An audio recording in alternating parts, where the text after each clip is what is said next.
기대지 마시오. 기대지 마시오. 여러분, 어디에서 봤던 문구인지 생각나십니까? 기대지 마시오. 네. 여러분, 오늘 아침에도 보셨을 수 있습니다. 바로 엘리베이터 앞에 있는 경고 문구입니다. 그런데 대부분 이 경고 문구를 대수롭지 않게 생각하고 그냥 지나치곤 합니다. 그러나 이 경고문을 무시했다가는 큰일 납니다. 2009년에 한 청년이 엘리베이터 문에 기대고 있다가 추락해 사망한 사건이 있었습니다. 2013년 통계 자료에 보니까 7년 새에 문 추락 사고가 21건이나 되었다고 합니다.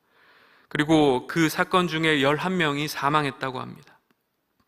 최근 자료로는 2019년 전동 휠체어가 엘리베이터로 돌진해서 추락한 사건이 있었습니다. 요즘에는 기술이 많이 좋아져서 이 엘리베이터의 문이 더 튼튼해졌다고는 합니다. 그러나 여전히 조심해야겠죠. 예전의 엘리베이터의 문 구조는 문 위쪽만 그렇게 고정되어 있는 상태였기 때문에 아래쪽이 밀면은 들려 올라가는 구조였습니다. 보통은 철문이니까 튼튼하겠거니 생각을 합니다. 그러나 생각보다 튼튼하지 않은 것이죠. 그래서 기대지 말라고 하는 것입니다. 그런데 우리가 기대지 말아야 할 것이 엘리베이터의 문뿐만이 아닙니다. 여러분, 기댄다는 것은 무엇입니까? 의존한다는 것입니다. 국어사전에는 다른 뜻으로 마음을 붙여 도움을 받다는 뜻도 있습니다. 인간은 원래 의존적 존재로 창조되었습니다. 누군가에게 기대어 살도록 지어진 존재라는 것입니다. 누구를 의지하며 누구에게 마음을 붙여 살도록 지어진 존재일까요? 하나님입니다. 그런데 어떻습니까? 우리 인간은 마땅히 의지해야 할 하나님을 버리고 사람을 의지하고 돈이나 명예, 권력과 힘에 기대어 살아가기도 합니다. 하나님께서는 우리에게 그런 것들을 하나님 대신에 의지하거나 기대지 말라고 하십니다. 시편 146편 3절의 말씀입니다. 귀인들을 의지하지 말며 도울 힘이 없는 인생도 의지하지 말지니. 지금 보고 있는 이사야서 2장 22절 말씀에도 너희는 인생을 의지하지 말라고 말씀하고 있습니다. 또 여호수아 11장에는 말과 병거를 의지하지 말라고도 하십니다. 여러분, 이것은 엘리베이터 앞에 붙어 있는 경고문보다 훨씬 더 강력한 경고문입니다. 그러나 우리는 그 경고문을 엘리베이터에 그것을 보듯 대수롭지 않게 생각하고 지나치는 경향이 있습니다. 하지만 어떻습니까? 이 말씀을 무시했다가는 큰일 나는 겁니다.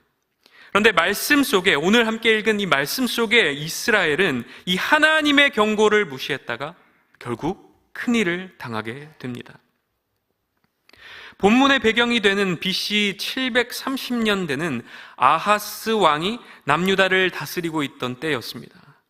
근데 여러분, 이 아하스 왕은 이스라엘 역사상 가장 악한 왕으로도 유명합니다. 그래서 역대하 28장 19절에는 그가 유다에서 망령되이 행하였다고 표현하기도 합니다. 그 표현처럼 아하스 왕은 이스라엘의 그 어느 왕보다 가장 많은 우상신을 숭배했습니다. 심지어 자신의 아들을 우상신에게 인신제사로 바치기도 했습니다. 그리고 다른 것에 기대지 말라는 하나님의 경고를 무시하고 아수르의 군사력에 기대려고 했습니다. 이것은 앞서 7장에서 보았던 것처럼 하나님께 도움을 구하려 하지도 않고 그저 눈에 보이는 말과 병거를 의지하고자 했던 것입니다. 그런데 참 안타깝게도 이 남유다뿐만 아니라 북이스라엘 역시 하나님께 도움을 구하지 않고 수리아의 군사력에 기대어 동맹을 맺었습니다. 이사야는 이들에게 끊임없이 외쳤습니다. 하나님을 찾아야 합니다. 하나님을 찾아야 합니다. 그러나 그들은 끝까지 그 경고의 나팔 소리를 듣지 않았습니다. 결국 이 온 이스라엘은 어떤 결말을 맞게 됩니까? 이사야 8장에 예언한 대로 북이스라엘은 BC 722년에, 남유다는 BC 586년에 각각 멸망하게 됩니다. 이 멸망이라는 개념을 우리는 경험해 보지 않아서 감이 잘 오지 않습니다. 그러나 이 멸망이라는 것은 단순히 역사 속에서 그 나라의 이름이 지워진 것을 뜻하는 것이 아닙니다. 남자들은 각양의 방법으로 잔인하게 죽임을 당하고, 우리 자식들은 종으로 끌려가고, 딸과 아내는 모욕과 수치를 당하게 되는 것입니다. 여러분, 우리의 자식들이 그런 일을 당하게 됐다고 생각해 보십시오. 우리의 아내와 우리의 남편이 그런 일을 당하게 됐다고 생각해 보십시오. 여러분이 얼마나 끔찍한 일입니까? 그런데 여러분, 이들에게 찾아온 멸망이 무엇 때문이라고 하는 것입니까? 하나님의 경고를 무시했기 때문이라는 겁니다. 어떤 경고였죠? 다른 것에 기대지 말라는 겁니다. 우리는 이 말씀을 무심코 지나쳐서는 안 된다는 것입니다. 그런데 여러분, 이런 멸망을 맞은 것은 비단 이스라엘 백성뿐만이 아니었습니다. 이사야 14장부터 바벨론을 시작으로 아수르, 블레셋, 모압, 구스, 애굽 등 유다를 둘러싼 열방에 대한 신탁, 하나님의 경고가 등장합니다. 25절 말씀을 함께 읽어보겠습니다. 25절 말씀입니다. 시작.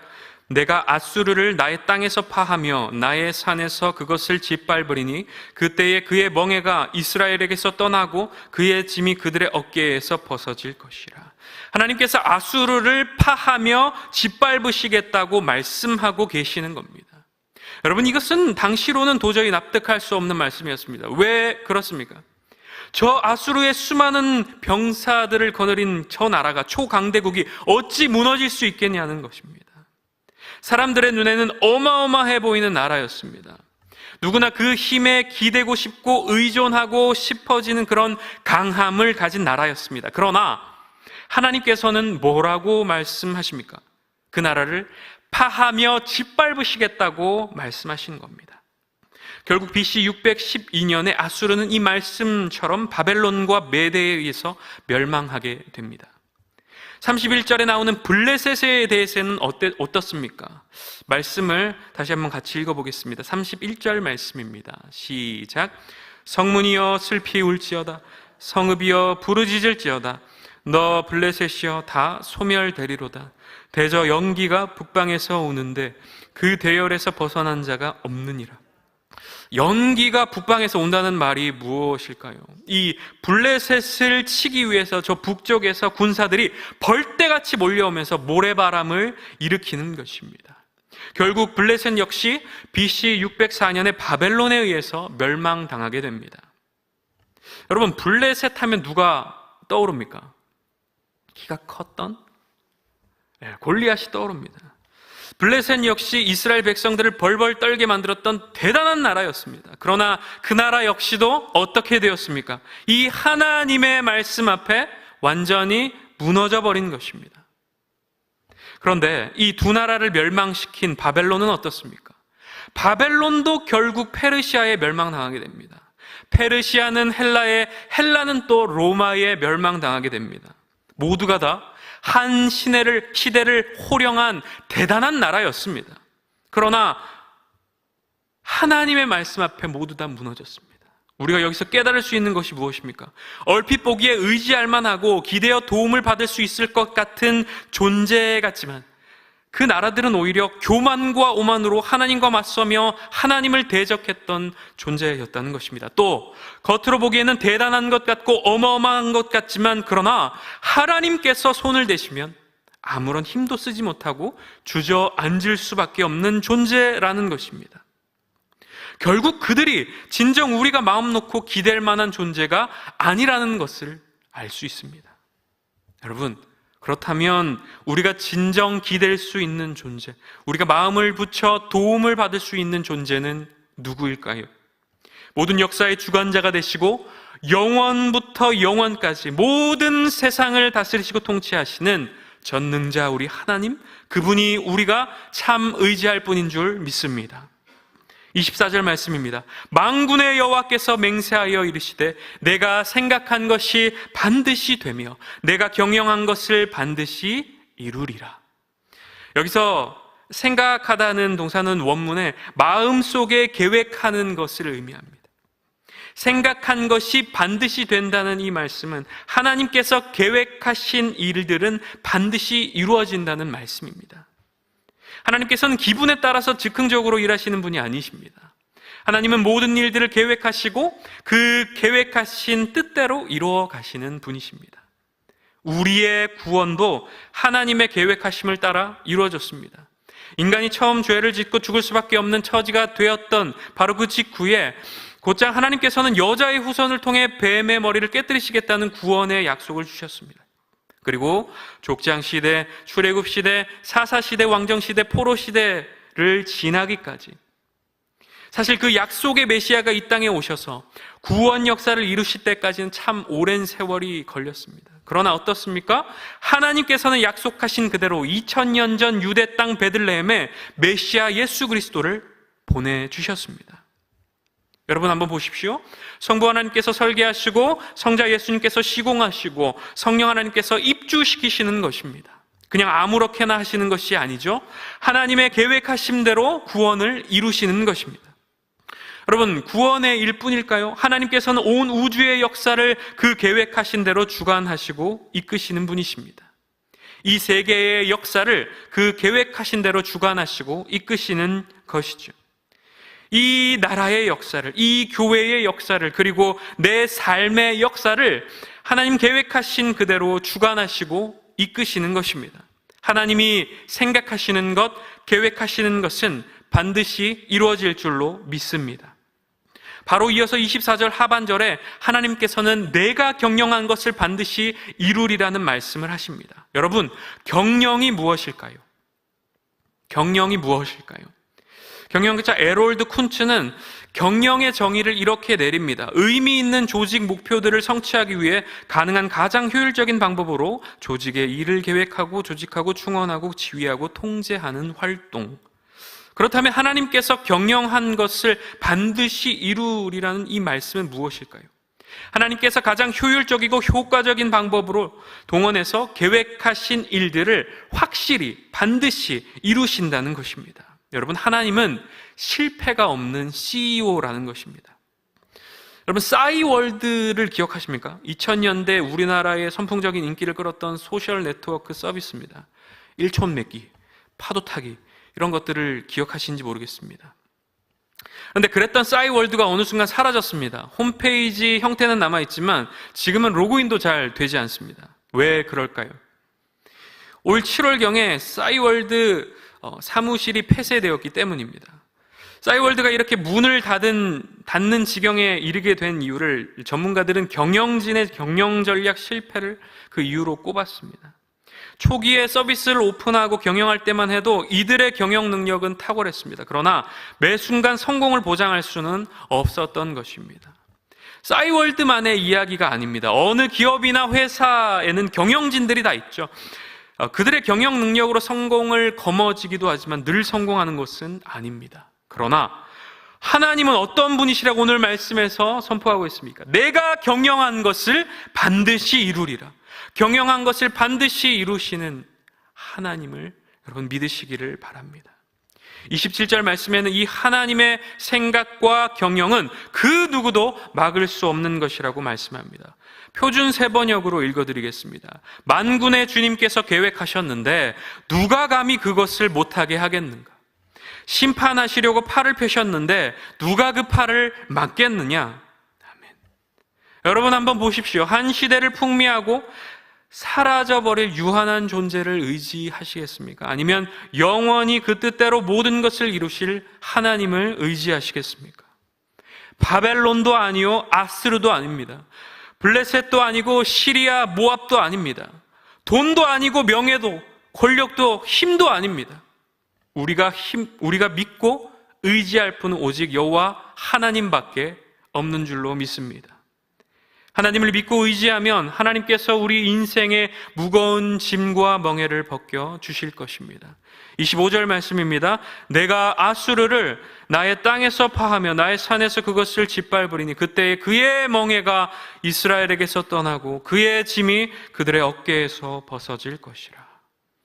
사랑하는 여러분, 오늘 본문의 말씀은 그저 한번 들여다보면 아수르와 블레셋을 향한 경고의 메시지로만 보입니다. 그러나 이 말씀을 붙잡고 깊이 씨름하다 보면 이 말씀의 핵심은 경고와 심판에 있는 것이 아니라 하나님 백성들의 회복에 있다는 사실을 알 수 있습니다. 또 그럴 것이 이 예언의 말씀의 1차 청자는 아수르와 블레셋이 아니었습니다. 그 나라들에 대한 예언은 맞지만 하나님께서 그들에게 들려주시기 위한 말씀은 아니었다는 것입니다. 이 말씀은 지금 이사야가 이스라엘의 왕과 그 백성들에게 전하는 말씀입니다. 하나님께서는 이스라엘에게 이렇게 말하고 싶으신 것입니다. 얘야, 그것들은 언젠간 다 무너지고 사라져 버릴 것들이란다. 내가 너의 멍에와 짐을 벗겨줄게. 더 이상 그런 것들을 의지하지 말고 이제 그만 내게로 오지 않겠니? 사랑하는 여러분, 저는 이 말씀 속에서 우리의 등을 도닥이시며 위로하시는 예수님의 음성을 듣습니다. 수고하고 무거운 짐진 자들아, 다 내게로 오라. 내가 너희를 쉬게 하리라. 더 이상 다른 곳에 가서 기대어 있지 말고 내게로 오라고 말씀하고 계시는 겁니다. 예레미야 17장 7절 말씀입니다. 무릇 여호와를 의지하며 여호와를 의뢰하는 그 사람은 복을 받을 것이라고 했습니다.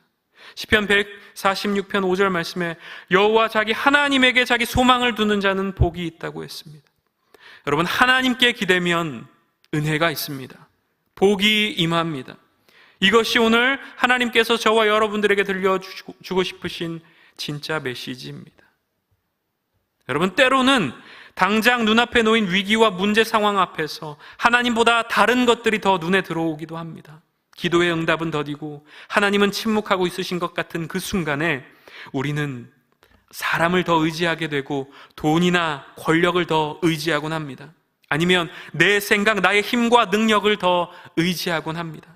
참 우리는 연약한 자들입니다. 하지만 연약하다고 해서 옳은 길을 포기해서는 안 됩니다. 우리는 그 모든 기대보다 하나님을 더 의지해야 합니다. 아니, 하나님만 의지해야 합니다. 안개가 가리운 것 같은 순간에도, 낭떠러지가 앞에 다다랐다고 느껴지는 그 순간에도, 막다른 골목에 들어섰다고 느껴지는 그 순간에도 하나님을 의지하시기 바랍니다. 그분은 우리의 삶을 가장 선한 길로 인도하시는 우리의 주님이십니다. 내가 생각한 것이 반드시 되며 내가 경영한 것을 반드시 이루리라고 하신 하나님이 바로 우리 하나님, 나의 하나님이십니다. 그러므로 순전히 하나님만을 의지하시기 바랍니다. 여러분, 그렇다고 해서 시험 치는데 기도만 하고 있으라는 것이 아닙니다. 시험이 있으면 죽을 힘을 다해 공부를 해야 합니다. 결혼할 상대를 찾는데 기도만 하고 있으라는 것이 아닙니다. 결혼할 사람을 찾기 위해 노력해야 합니다. 병이 낫길 위해 기도만 하고 있으라는 것이 아닙니다. 병이 낫길 위해 병원도 가고 약도 먹어야 합니다. 그러나 우리가 유일하게 기대고 있는 존재는 하나님이어야 한다는 것입니다. 사랑하는 여러분, 그럴싸해 보이는 세상의 것들에 기대지 마십시오. 대신 모든 뜻과 계획을 신실하게 이루실 하나님께 기대십시오. 그리고 우리의 무거운 멍에와 짐을 벗겨주실 주님을 기대하십시오. 오늘 함께 불렀던 찬양의 가사처럼 내가 믿고 또 의지하며 내 모든 형편 아시는 주님 늘 돌보아 주실 것을 나는 확실히 아네. 이 찬양의 가사가 오늘 우리의 삶을 이끄는 기쁨의 고백이 되기를 간절히 소망합니다. 기도하겠습니다.